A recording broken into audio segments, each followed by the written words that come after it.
네, 계속 전해드리는 것처럼 북한이 또다시 탄도미사일 도발을 감행했습니다. 문재인 대통령은 취임 전후로 북한과 대화 국면을 조성할 의지를 보였는데요. 네, 하지만 취임 나흘 만에 북한이 미사일 개발 의지를 분명히 하면서 문 대통령의 대화 중시 개조도 속도 조절이 불가피해졌습니다. 관련 내용을 전현준 동북아평화협력연구원장과 함께 자세한 이야기 나눠보도록 하겠습니다. 어서 오세요. 네, 어서 오십시오. 네, 안녕하세요. 네. 북한이 어제 미사일을 발사해놓고 오늘은 성공적이었다라고 이제 밝혔습니다. 자, 지난달까지만 해도 미사일 발사 시험이 모두 실패한 것으로 알려졌는데 이 한 달 사이에 어떻게 좀 발전했다고 봐야 될까요? 지금 북한 주장만 보면은 상당히 발전한 것 같습니다. 그러니까 미사일 탄두에다가 중량급의 그 핵탄두를 장착해서 발사를 했다는 거 아닙니까? 북한 주장은.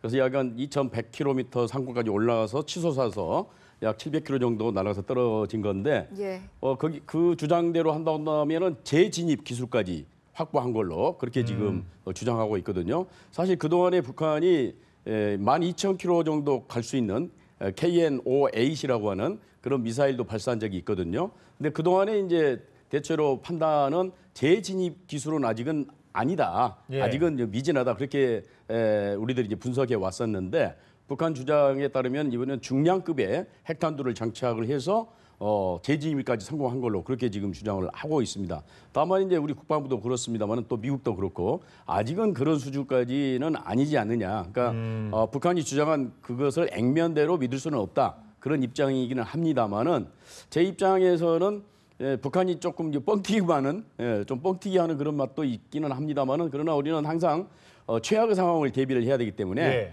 북한이 재진입 기술까지 확보한 것으로 생각을 하고 대비를 해야 될 것 같습니다. 그렇군요. 근데 역시 뭐 말씀하셨던 것처럼 우리 국방부랑 미국에서는 가능성은 좀 낮다 이렇게 본다고 하지 않았습니까? 그렇습니다. 보인다라고 했습니다. 보인다. 그렇다면 추가 검증이 좀 필요하다는 의미로 봐야 될까요, 이게? 그렇습니다. 그러니까 지금 뭐 당장은 그것을 완전히 분석하기는 어려울지도 모르겠습니다. 그래서 그들이 쏜 이제 궤적이라든가 그 날아간 시간이라든가 또 떨어지면서 어떤 식으로 그게 불타버리는 건지 아니면 불타지 않고 제대로 떨어진 건지 이런 것들을 종합적으로 분석을 해야만이 재진입 기술까지 확보했는지 안 했는지를 알 수 있다는 거죠. 사실 북한 입장에서 그걸 정확히 알기는 어려울 것으로 생각이 됩니다. 그러니까 700km 이상 날아갔기 때문에 북한이 가지고 있는 그 미사일 추적 시스템이 과연 그것까지 제대로 추적을 해서 자기들이 발표한 건지 그냥 이제 성공했다, 우리 만세다. 그렇게 얘기한 건지는 역시 조금 지켜봐야 될 것으로 생각이 됩니다. 그러니까요. 같이 공개한 사진을 보니까 김정은이 또 웃고 있는 사진이 그렇죠. 또 발사는 성공적으로 했을지 모르겠습니다만은 그것이 제대로 날아가서 제대로 진입을 한 건지 그런 것들은 아마 조금 더 지켜봐야 될 걸로 생각이 됩니다. 사실 시점상 문재인 정부 출범 나흘 만에 이루어진 도발이기도 하고요. 또 미국 백악관의 한반도 담당자들이 방한을 앞두고서 벌어진 이제 도발이 되겠는데요. 저희가 시기적으로는 좀 어떤 의도가 숨어 있다고 좀 분석을 해볼 수 있을까요? 글쎄요. 그러니까 여러 가지 의미가 있는 것 같습니다. 꼭 우리 문재인 정부만 겨냥한 것은 아닌 것 같고 역시 트럼프 행정부라든가 시진핑 정부를 겨냥한 다목적이라고 생각이 되거든요. 사실 그런데 역사적으로 보게 되면은 북한이 꼭 그 남한의 어떤 신의 행정부가 들어설 때마다 이런 미사일 발사를 했고 심지어는 핵실험까지도 했거든요. 박근혜 정부가 출범할 때는 2013년 2월 12일 날 3차 핵실험을 했지 않습니까? 그다음에 이명박 정부 출범한 직후에도 직전이죠. 하루 전인가에 또 발사를 했었고 노무현 정부 출범 때도 하루 전에 이것도 발사하는 이런 이제 계속해서 발사하는 그런 행태를 보여왔기 때문에 이번에도 문재인 정부를 겨냥한 거 아닌가 그렇게 생각이 되기는 합니다만은 역시나 트럼프 정부의 대북 정책에 대해서 강하게 반발하고 또 거기에다가 좀 우스운 얘기입니다만은 때리는 시어머니보다 말리는 그 시누이가 더 밉다는 그런 입장에서 미국이 자기들을 공격하는 것은 상관은 없지만 혈맹이라고 하는 중국까지 나서가지고 우리를 공격하느냐. 그래서 중국이 지금 아시다시피 1대1로를 이제 확실히 하기 위해서 39개국 정상입니까? 이 모아다가 북경에서 대잔치를 벌이고 있는데 그 잔치상에다가 그냥 뭘 돌을 던지는 격으로 불만이라고 볼 수도 있겠죠. 그렇죠. 불만을 표시를 한 거 아니겠습니까? 뭐 그런 측면에서 다목적이라고 생각은 합니다만은 어떻든 간에 우리 정부가 조금은 난처한 입장에 처했습니다. 사실 문재인 정부는 대북 정책을 조금 이전 정부보다는 전향적으로 할 생각이 있었습니다만은 미사일 발사하는 바람에 사실 우리가 그 전향적으로 하기는 조금 어렵게 됐죠. 그래서 이제 대통령께서도 강력하게 이 부분에 대해서 비판을 하고 이런 상황에서는 남북 대화가 어렵다. 그래서 북한이 앞으로 이런 도발적인 행동을 자제해 줬으면 좋겠다는 그런 입장을 표명을 할 정도로 예. 우리 정부도 상당히 좀 곤혹스러운 입장인 것은 사실인 것 같습니다. 예, 북한 미사일을 발사하기 앞선 시기입니다. 북한 외무성 최선희 국장이 여건이 되면 트럼프 정부와 대화를 하겠다 이렇게 밝혔거든요. 고위 관리가 한 말이었는데 이번에 미사일을 발사하면서 말과 행동이 좀 꼬였습니다. 앞으로 그렇다면 북미 관계는 어떻게 될까요? 북미 관계는 여전히 예. 먹구름이 잔뜩 낀 그런 상태인 것 같습니다. 그러니까 외무성은 아무래도 좀 대화라든가 그런 걸 좀 강조하는 입장이 될 수밖에 없고 북한도 이제 군부가 굉장히 세지 않습니까? 예. 군부 입장이 더군다나 이제 김정은 위원장 입장에서 보게 되면 자기가 계속 지금 포위된 상태로 언제 미국이 자기를 죽일지 모른다고 하는 그런 이제 피포위 의식, 이 불안감에 젖어 있지 않습니까? 따라서 핵이라든가 미사일을 갖고 있어야만이 미국이 자기를 공격하지 못한다는 그러한 이제 중압감에 시달리고 있거든요. 그래서 최선희 국장 얘기는 원칙적인 그런 아마 외무성 입장을 얘기한 것 같고 그러나 기본적인 것은 역시 김정은이가 모든 것을 결정하지 않겠습니까? 그래서 예. 김정은의 전략이라고 하는 것은 이런 군사적인 수단을 통해서 미국을 제어하고 압박하고 또 나아가서는 그 협상 테이블로 끌어들이기 위한 그런 일련의 전략 속에서 움직이지 않나 그렇게 생각이 되거든요. 예. 그래서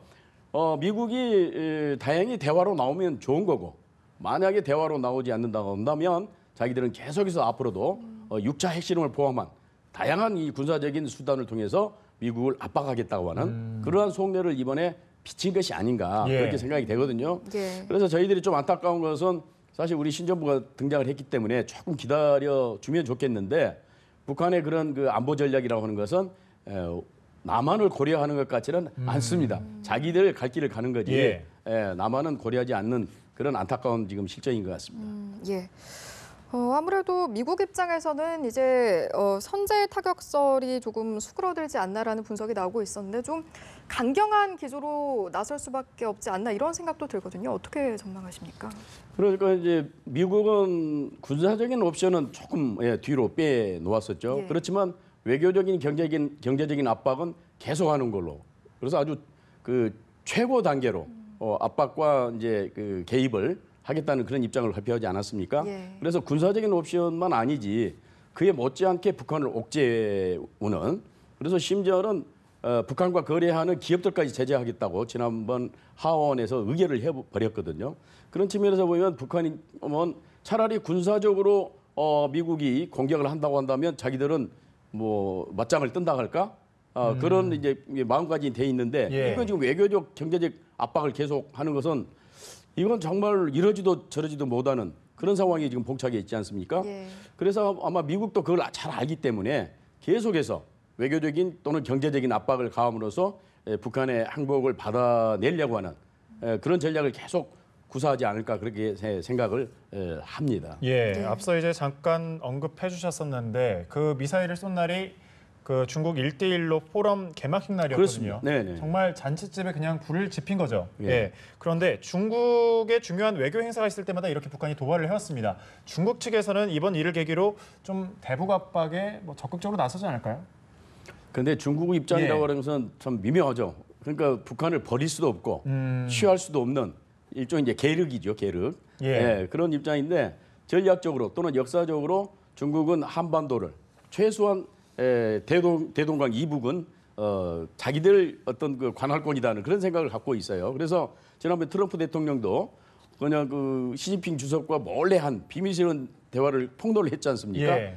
중국이 얘기를 하는데 한반도는 중국의 그런 관할권이다 그런 식으로 예. 얘기를 했다는 거 아니겠습니까? 예. 그런 정도로 중국은 한반도를 포기할 수 없는 그런 상황이거든요. 그래서 정말 괴롭고 북한의 행동이 이거 좀 속된 말로 한 대로 그냥 패주고 싶은데 예. 그럴 수 없는 그런 상황이고 또 북한이 그걸 잘 알고 있기 때문에 예. 그걸 이용하고 있거든요. 그래서 아마도 이런 사태에도 불구하고 중국은 북한과의 거래를 계속할 수밖에 없고 최소한 붕괴되지 않을 정도의 지원은 계속 할 수밖에 없는 울며 겨자 먹기란 말이 있지 않습니까?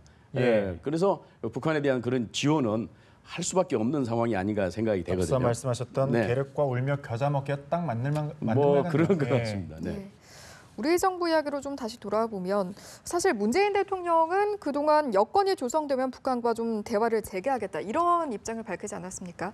이번 도발로 인해서 좀 기존의 대북 기조에 좀 어느 정도 영향을 미치게 될 거라고 보시는지요? 그러니까 문재인 정부는 뭐 김대중 정부나 노무현 정부 그대로는 하는 건 아니겠습니다만은 약간 변형된 형태의 햇볕 정책을 하려는 그런 생각이 있었던 것 같습니다. 예. 다만 이제 그러한 것이 성공하기 위해서는 북한이 협조를 해줘야 되지 않겠습니까?